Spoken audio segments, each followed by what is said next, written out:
Hey, boys and girls, let's read the next chapter of Junie B. Jones and the Sneaky Peaky Spying. There was a lot that happened last time.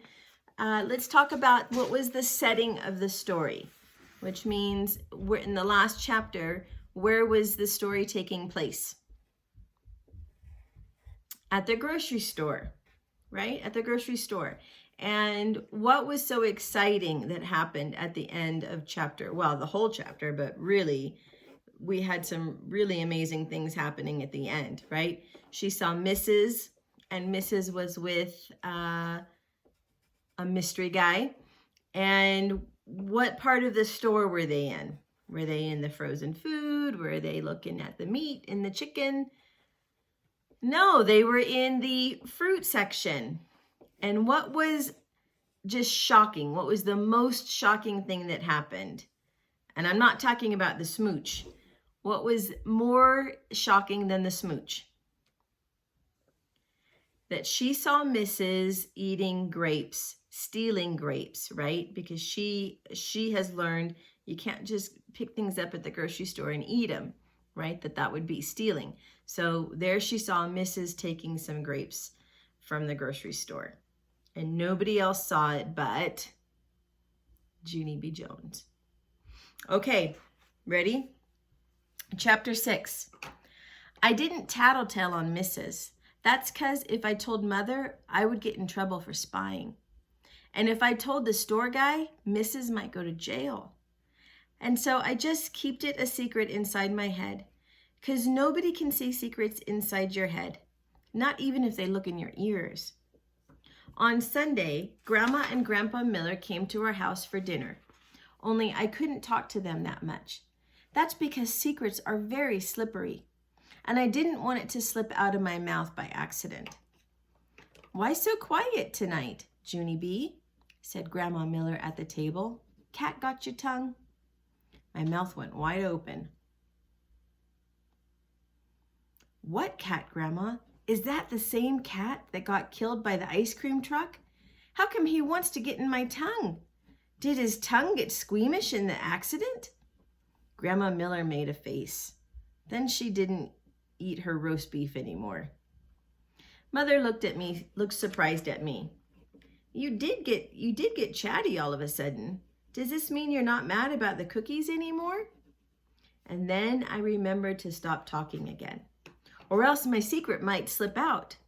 I squeezed my lips together very tight. And guess what else? Even the next day, when I was on the bus to school, my lips stayed squeezed. Hi, Junie B, said my bestest friend, Grace. I did a wave at her. That Grace frowned at me. How come you're not saying hi? You have to say hi. It's the rules. Except for I still didn't say hi. And so then she called me by the name of Big Stinky. And when we got to school, that Grace told Lucille I was being a meanie. And so those two played horses all by themselves, and not me. That's how come I finally had to sing something very loud at them. I got a secret, ha ha ha ha ha ha. That Grace pulled her hands out on her hips. So she said, we don't care, do we, Lucille? Except for just then, Lucille ran over to me speedy quick, 'cause she cared, that's why.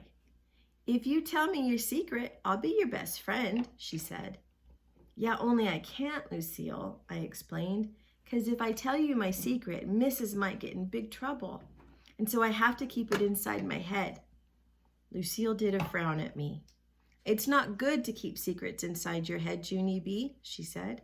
My brother says keeping in secrets inside your head makes pressure in there, and pretty soon your head blows up. My eyes got very big at her. Oh no, I hollered real upset. Then I holded my head real tight with my hands, and I run to my very fastest to the nurse's office, 'cause she has Band-Aids to hold your head together, I think. Just making sure. There we go. My head's gonna blow, my head's gonna blow, I hollered at the nurse. She jumped from her desk and hurried over to me. What's wrong, Junie B? Do you have a bad headache? She asked. No, I have a bad secret. It's about Mrs., only I can't tell anyone. And now there's pressure in my head and I need a Band-Aid or else it's gonna explode. The nurse said, calm down to me. Then she put a Band-Aid on my head and me and her went to the principal's office. Principal is the boss of school. Me and him know each other very good. That's because I keep getting sent down there, and now I'm not even afraid of that guy. Principal sat in a big wood chair. Good afternoon, Junie B, he said. What's the trouble today? Good afternoon, I said back. My head's gonna blow. Principal frowned his eyes at me. Why do you think that? He asked. I did a little bit of squirming, 'cause I got a secret in there, that's why, I said. Principal sat down at his big desk. He folded his hands.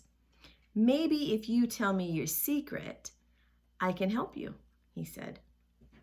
Yeah, only I can't talk, I told him.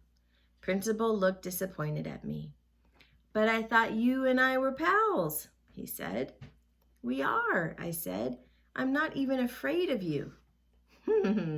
Principal did a chuckle. Good. That's good, he said. Then why don't you tell me what's bothering you? That's when I did a huffy breath at him. 'Cause the guy isn't listening to me, of course. Yeah, only I already said I can't talk, remember that? 'Cause if I talk, then I might accidentally tell you that my teacher stole the grapes at the grocery store. And then she might have to go to jail, and so that's how come I have to keep it a secret inside my head, that's all. Whew. I smoothed my skirt. The end, I said. Then I squeezed my lips together very tight or else my secret might slip out. Only guess what? I think it already did. Woohoo! All right, it's getting juicy. It's getting juicy. Now the principal knows, is it still a secret if she's already shared it? I don't know. Let's see what happens. Stay tuned.